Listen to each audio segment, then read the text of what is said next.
राज ठाकरे आणि उद्धव ठाकरे यांची आज मातोश्रीवर पुन्हा एकदा भेट झाली आहे आणि दोन्ही ठाकरेंमध्ये तब्बल अर्धा तास मातोश्रीवर चर्चा झाली। या भेटीमध्ये युतीबाबत चर्चा झाली का असा प्रश्न सध्या राजकीय वर्तुळात सुरू आहे आणि राज ठाकरे यांच्या आजच्या मातोश्री भेटीबाबत गुप्तता पाळण्यात आलेली होती। पूर्वनियोजित नसताना राज ठाकरे अचानक आज मातोश्रीवर गेलेले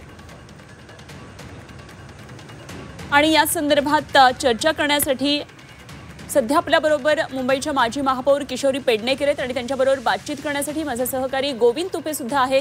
गोविंद, विचारूया आपण किशोरीताईंना काय नेमकं भेटीमागचं कारण असावं आणि राज ठाकरे यांच्या या भेटी संदर्भात आधी गुप्तता पाळण्यात आलेली होती, कुठलंही नियोजन नव्हतं दौऱ्याचं, अचानक ते आज मातोश्रीवर गेलेत, काय नेमकं सगळं घडतंय? नक्कीच आपण त्यांच्याशी बोलणार आहोत। शिवसेनेच्या नेत्या किशोरीताई आपल्यासोबत आहेत। ताई, वारंवार भेटीगाठी होत आहेत। आजच्या दौऱ्याबाबत फार गुप्तता पाळण्यात आली आणि एकूणच कालचे जे दसरा मेळाव्यामध्येही बरेच संकेत मिळाले, तर नक्की आजच्या भेटीच्या मागचं कारण? मला नाही वाटत की गुप्तता पाळली असेल, कारण मनसेचे पण बरेच नेते त्यांच्याबरोबर होते, तसेच आमचेही अनेक लोक तिथे होती। त्यामुळे असं जाऊन गुप्तपणे भेटणं असा काही उद्देश असेल असं नाही वाटत। आणि दोघांनी म्हणजे उद्धवजींनी तर दसऱ्या मेळाव्यामध्ये तर सांगितलं की आम्ही जे आत्ता एकत्र आलो आहोत ते कायम राहण्यासाठीच आलो आहोत। त्यामुळे जे मनसैनिक असतील, शिवसैनिक असतील, जे मतदार आहेत, जनता जनार्दन आहे, त्यांना कायम वाटत होतं की या दोन भावांनी एकत्र यावं आणि महाराष्ट्र आणि मुंबई ह्या गोष्टीवरती खुश आहे, आनंदी आहे।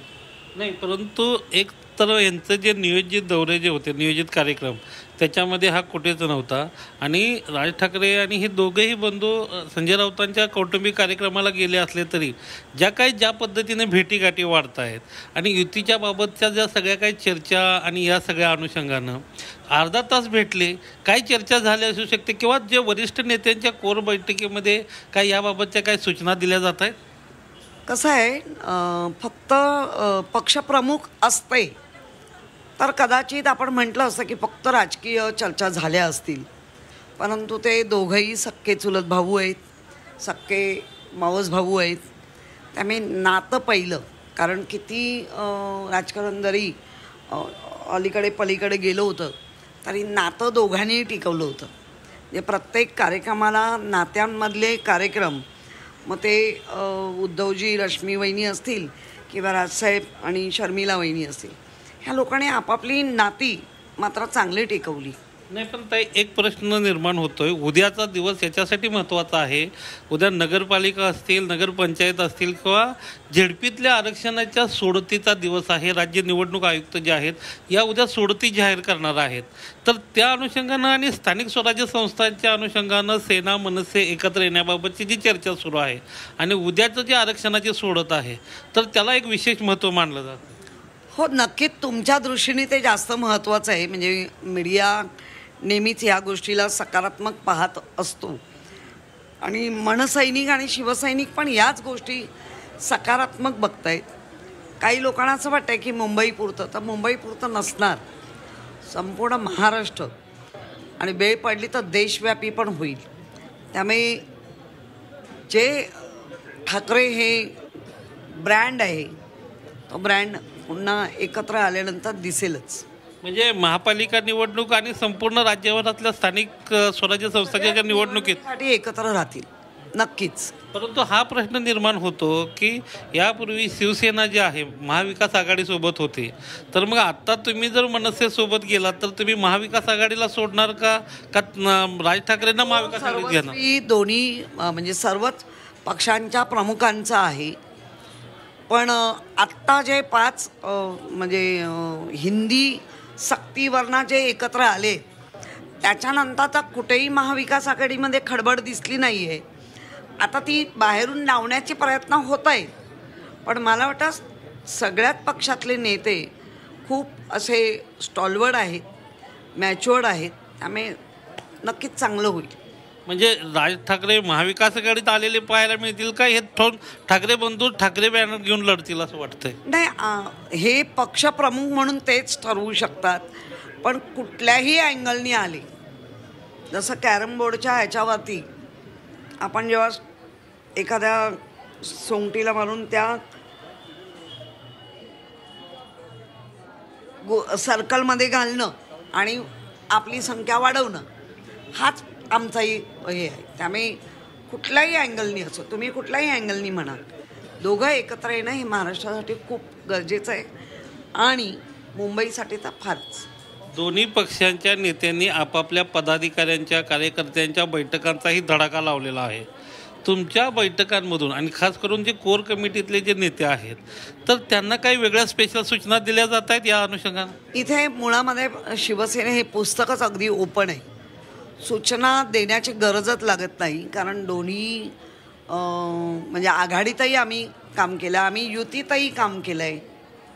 भाजप आणि हे आम्ही जेव्हा युतीत वावरत होतो तेव्हा अशा काय आम्हाला सूचना यायच्या नाहीत.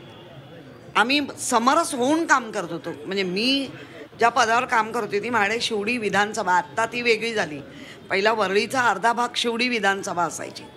दत्ताजी राणे, सुनील राणे ह्यांच्यासाठी आम्ही सगळे प्रयत्न केले आहेत. त्यामुळे आम्हाला पक्षाच्या शिवसैनिकांना वेगळं सांगायची गरज नाही. फक्त साहेबांनी एकदा ते डिक्लेअर केलं तर ऑलरेडी समरस झालेले आहेत. पण साधारणतः कधी डिक्लेअर होईल असं वाटतं, कारण का खूप जवळ आलेत? अजूनही निवडणुकी कसं आहे, काही गोष्टीला एक टाईम पिरियड आहे. निवडणूक घोषित करतायत का?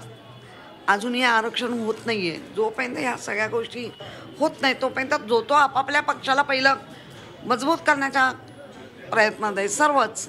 नाही, पण ताई तुमचा मातोश्रीवरचा वावर फार जवळचा आहे, फार म्हणजे किचनपर्यंतचा वावर आहे तुमचा, अगदी कारण लक्ष्मीताईंच्या आणि यासोबत. त्यामुळं तुम्हाला आतली बातमी नक्की माहिती आहे. कधीपर्यंत साधारणतः युतीची घोषणा होऊ शकते? मी एका शिस्तीत वाढलेली पदाधिकारी आहे. त्यामुळे जोपर्यंत माझा पक्षप्रमुख कुठलीही गोष्ट डिक्लेअर करत नाही तोपर्यंत आम्ही तर शक्यत नाही. पण एक सांगते की आम्हा शिवसैनिकांना, मनसैनिकांना याचा अत्यानंद आहे. तुमची काय इच्छा आहे, मनसे आणि शिवसेना एकत्र लढावी का महाविकास आघाडी म्हणून मिळून एकत्र लढावी? कारण दिल्लीश्वरांच्या आशीर्वादाने महाराष्ट्रात काय चाललंय आणि महाराष्ट्रातलं राजकारण कुठच्या थरापर्यंत गेलं आहे, त्यामुळे ताकदीने सगळ्यांनी एकत्र येऊन लढलं पाहिजे. आजच्या भेटीत काय राजकीय अर्थ दडलाय? मला नाही वाटत, कारण आपण जे टी व्हीच्या माध्यमातून पाहिलं तर ज्याला आपण बॉडी लँग्वेज म्हणतो किंवा फेस रिडिंग म्हणतो, त्याच्यात असं काही फारसं हलकंफुलकंच सगळं दिसत होतं. त्यामुळे जे असेल ते चांगलं असेल. जे असेल ते चांगलं असेल आणि एकूणच या सगळ्या ज्या भेटीगाठी आहेत हे सकारात्मक संकेत आहेत आणि दोन्ही भाव भेटत आहेत. घरगुती कार्यक्रम असतील किंवा वेगवेगळ्या राजकीयांना शिवसेना जी आहे ती ओपन बुक आहे, जे काय करते ते खुलेआम करते, अशाही पद्धतीची भूमिका जी आहेत ते या ठिकाणी किशोरीताई मांडताना दिसत आहेत. अगदी गोविंद, तसंच किशोरीताईंना एक प्रश्न विचारा. रामदास कदमांच्या आरोपांसंदर्भात काय नेमकं किशोरीताईंचं म्हणणं आहे? नक्कीच ताई, ह्या जरी भेटीच्या अनुषंगानं हे सगळं सुरू असल्या तरी गेल्या 2-3 दिवस म्हणजे दसरा मेळाव्यापासून शिवसेना शिंदे गटाचे नेते जे आहेत रामदास कदम हे खूप वेगवेगळ्या पातळीवर आक्रमक झाल्याचे पाहायला मिळत आहेत आणि आरोप प्रत्यारोप करता आहेत. आणि आजची जी त्यांची प्रेस कॉन्फरन्स होती तर ती तर खूपच असे वेगळ्या लेवलवर त्यांनी आरोप केले आणि त्यांच्या ज्या पत्नी आहेत त्यांनाही त्यांनी या ठिकाणी प्रेस कॉन्फरन्समध्ये आणलं. कसं बघताय त्यांच्या आरोपाकडे? नाही, मुळामध्ये ना भाई जे रामदास कदम हे माजी मुख्यमंत्री होते, आमच्याच पक्षात होते, पुढे झाले नाही आहेत, होणार नाहीत. म्हणजे त्यांचा तर आता प्रश्नच संपला आहे. का भरसटल्यासारखे वागतायत काय कळत नाही. कारण तुम्ही बाळासाहेबांबरोबर काम केलं, तुम्ही स्वतः उद्धवजींबरोबर, म्हणजे तुम्हाला 2014ला मंत्रिपद दिलं. आता त्या मंत्रिपदाला काय व्हॅल्यूच नाही, मग बसलातच का?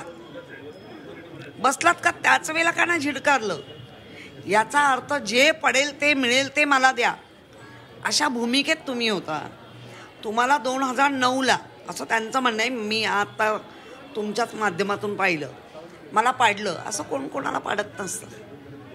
ह्या गोष्टी भाईनी फारच विचित्र पद्धतीने घेतल्या आणि आत्ता सांगते फारसं मत भाजपमध्ये पण त्यांच्याबद्दल चांगलं नाही. ते आपण माननीय मुख्यमंत्री फडणवीस साहेबांच्या माध्यमातून त्यांची भाषणं 2 का 3 ऐकली आहेत. रामदास कदमांबद्दलचं सपार लक्तर काढली आहे. राहता राहिला शिंदे साहेबांना किती ते ऐकत असतील देव जाणे. कारण असलं आक्रमक ज्या पद्धतीने हा पक्ष तयार झाला आहे शिंदे पक्ष, त्या पक्षाला अशा आक्रमकतेची खरी गरज आहे का? असे भरसटलेले तिरसटलेल्या व्यक्तींची ते आता येणाऱ्या काळात दिसेल आपल्याला. नाही, परंतु तुम्ही आता म्हणालात की ते शिंदे साहेबांचं ऐकत, कारण त्यांचे ते मुख्य नेते आहेत ना. ऐकत नाही असं नाही मी म्हटलं, किती ऐकतील. कारण जेव्हा ते स्वतःहून सांगतात मी एक हत्यार बाहेर काढलं, मला तिकीट देत नव्हती, म्हणजे ह्यांना हत्यार बाहेर काढायची सवय आहे, ती शिंदे साहेबांना चालतील का? आणि ज्या अर्थी उद्धवजींबरोबर राहून ज्या न घडलेल्या गोष्टी पण रंगवून सांगणं, ते उद्या शिंदेंबद्दल का नाही सांगणार? नाही, परंतु त्यांचं अजून एक असं म्हणणं आहे की आज ते म्हणाले की मी आणखी खूप काही गोष्टी बाहेर काढणार आहे. आणि दुसरं गोष्ट, मी ज्यांच्याबद्दल बोलतोय ते उद्धव ठाकरे याच्यावर का रिॲक्शन देत नाहीत? तुम्हाला उद्धवजी देणारच नाही. आणि का द्यावी? का द्यावी? तुम्ही उद्या काही बोलत जाल, पक्षप्रमुख आहेत, बाळासाहेबांचे सुपुत्र आहेत, तुमच्यासारखे आयरे गायरे नट्टो खैरे नाही आहेत. पण अजून एक प्रश्न आहे, ते काय म्हणतायत की 2 दिवस ज्यावेळेला डेथ झाली बाळासाहेबांची, त्यावेळेला मेडिकल बुलेटिन का आलं नाही बाहेर? नाही, हे बघा, तुम्ही पण एवढा आता त्याचा किस काढू नका. कारण कसं आहे, बुलेटिन येत होतं, कसं नाही येत होतं तुम्ही बघा ना. डॉक्टर येऊन बाहेर सांगत होते, आम्ही स्वतः गेटवर उभे असायचो बाहेरच्या पूर्ण, कारण आतमध्ये खरंच घेत नव्हते. आणि त्यावेळेला ती जाण्यासारखी परिस्थिती पण नव्हती. कितीतरी लोक बाहेरून येत होते, इन्फेक्शन होऊ शकतं. साहेबांची 10 ऑक्टोबरलाच त्यावेळेच्या परिस्थिती काय होती, ज्यावेळेला आमच्याकडनं वचनबद्ध आम्ही झालो साहेबांबरोबर, त्यावेळेच्या नंतर त्यांची परिस्थिती खालवतच होती. त्यामुळे त्यांना सर्वांना भेटायला देणं वगैरे हे उचित नव्हतं. आणि जगविख्यात बाळासाहेब आहेत, त्यांच्या बाबतीत असं काहीतरी हायगाव होऊ शकते का? काही पण. एकूणच काय तर त्यावेळेला सगळं जे काय होतं ते अगदी शिस्त पद्धतीने चालू होतं. आणि अशा पद्धतीचे जे आरोप आहेत ते धादांत आहेत. आणि अशा आरोपांना उद्धवसाहेब उत्तर देणार नाहीत, अशाही पद्धतीची भूमिका जी आहे ते या ठिकाणी किशोरताई मांडताना दिसत आहेत. ठीक, गोविंद, धन्यवाद दिलेल्या या सगळ्या सविस्तर माहितीसाठी आणि किशोरी पेडणेकर यांच्याबरोबर केलेल्या चर्चेसाठी. गोविंद तुपे आमचे प्रतिनिधी आपल्याबरोबर होते. तर आजच्या दिवसभरातली सगळ्यात महत्त्वाची जी घडामोड आहे यावर किशोरी पेडणेकर यांची प्रतिक्रिया आपल्याला पाहायला मिळाली. तर एकंदरीतच वातावरण एकदम हलकं फुलकं होतं, कुठलंही राजकीय याच्यामध्ये काही नसावं असं किशोरी पेडणेकर यांनी म्हटलेलं आहे. मात्र एकंदरीतच ज्या घडामोडी सध्या शिवसेना, उद्धव बाळासाहेब ठाकरे पक्ष आणि मनसेमध्ये घडतात, यामध्ये आता पुढे युतीबाबत कसा नेमका फॉर्म्युला होईल, कसं सगळं पुढचं राजकारण वळण घेणार आहे हे बघणं अत्यंत महत्त्वाचं ठरणार आहे.